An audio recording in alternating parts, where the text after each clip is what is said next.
महाराष्ट्र नवनिर्माण सेनेचे अध्यक्ष राज ठाकरे यांचा महाराष्ट्र दौरा सुरू आहे आणि याच महाराष्ट्र दौऱ्यानिमित्त राज ठाकरे हे बीडमध्ये पोहोचलेले होते। पण मात्र बीडमध्ये पोहोचलेले असताना उबाटा गटाच्या कार्यकर्त्यांनी राज ठाकरे यांच्या गाडीसमोर सुपारी फेकून आंदोलन करायला सुरुवात केली। पण मात्र तात्काळ त्या ठिकाणी मनसे पदाधिकारी आले आणि त्यांनी त्या उबाटा गटाच्या कार्यकर्त्यांना बाजूला नेलं आणि त्यांच्यामध्ये आपल्याला वादविवाद देखील पाहायला मिळाला। नेमकं बीडमध्ये काय घडलंय बघा हा व्हिडिओ।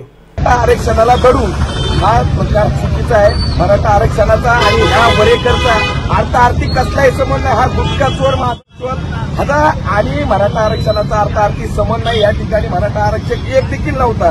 त्यांनी राजकीय षडयंत्र रचून राजसाहेबांच्या गाडीच्या पुढे आले आणि त्यांना मनसेने मनसे स्टाईल धडा शिकवला।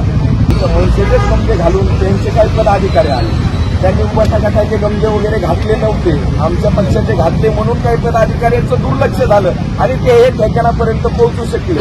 अर्थार्थी त्यांच्या गळ्यात जर गमजे आमचे नसते तर ते या ठिकाणापर्यंत पोहोचूच शकले नसते। तिकडून फेकले त्याच्यात जर हिंमत असतील ते पण आमचे गमजे घातले, मनसेचे गमजे घातले। जर मी तिथं जर असतं, मी त्याला बघितलं असतं, जर मला जर कळलं असतं ना तर मी त्याला तिथं पहिलं मारलं असतं। हे तर आमच्या पक्षाचा तुम्हाला माहिती आहे, आम्ही संयमाने वागतो। ज्यावेळेस जर आम्हाला विरोध होत असेल तर एखाद्याच्या हातपाय तोडायला सुद्धा आम्ही मागे बघणार नाही। जर साहेबाला जर विरोध झाला तर त्यांच्या नेत्यांना फिरायचंय, त्यांनी जर मग आम्ही दाखवू ना, आम्ही पण त्याच ह्यात आम्ही पण ठाकरे सोबत साहेबासोबत आहेत। आम्ही आमचे राजसाहेबांना जे सांगितलं त्या पद्धतीने आम्ही संयम ठेवून वागतो। पण जर आमच्या अंगावर जर कुणी येत असेल, जर आमच्या साहेबापर्यंत यायचा जर कुणी प्रयत्न करत असेल त्याला तोडवलं जाणार। उद्धव ठाकरे गटाचा मुर्दाबाद मुर्दाबाद। बघितलं बीडमध्ये सध्या कशा पद्धतीचं वातावरण तयार झाले।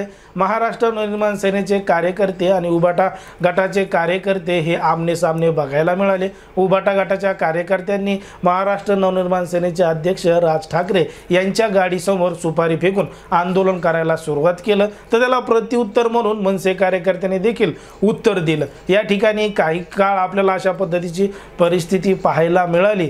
पण मात्र नंतर कोणी कोणाला चोप दिला, कोणी कोणाला प्रत्युत्तर दिलं, असे सुद्धा बाईट आपल्याला त्यामध्ये बघायला मिळालेले आहेत। आता राज्यामध्ये 2024च्या विधानसभा निवडणुका जवळ आलेल्या आहेत आणि सर्वच राजकीय पक्ष आता विधानसभेची जय्यत तयारी करत आहेत। पण मात्र काही नेत्यांना कशा पद्धतीनं विरोध होताना दिसतोय आणि कशा पद्धतीनं घटना घडत आहेत हे आपल्याला राज्याच्या विविध भागामध्ये पाहायला मिळत आहे। जर आपण पाहिलं तर राज ठाकरे यांना सोलापूरमध्ये पत्रकार परिषद झाल्यानंतर धाराशिवमध्ये सुद्धा मराठा कार्यकर्त्यांकडून विरोध पाहायला मिळाला होता आणि त्यानंतर आता बीडमध्ये सुद्धा त्याच पद्धतीची परिस्थिती आपल्याला पाहायला मिळालेली आहे। जर आपण पाहिलं तर राज ठाकरे यांनी त्यांचे काही उमेदवार देखील जाहीर केलेले आहेत आणि या 2024च्या विधानसभा निवडणुकीमध्ये ते स्वतंत्र लढणार आहेत। मग मागच्या निवडणुकीमध्ये राज ठाकरे यांचा केवळ एकच आमदार निवडून आलेला असताना त्यांना विरोध करणं हे कितपत योग्य आहे किंवा त्यांच्या गाडीसमोर अशा पद्धतीनं आंदोलन करून त्यांना विरोध करून नेमकं काय साध्य करायचं आहे,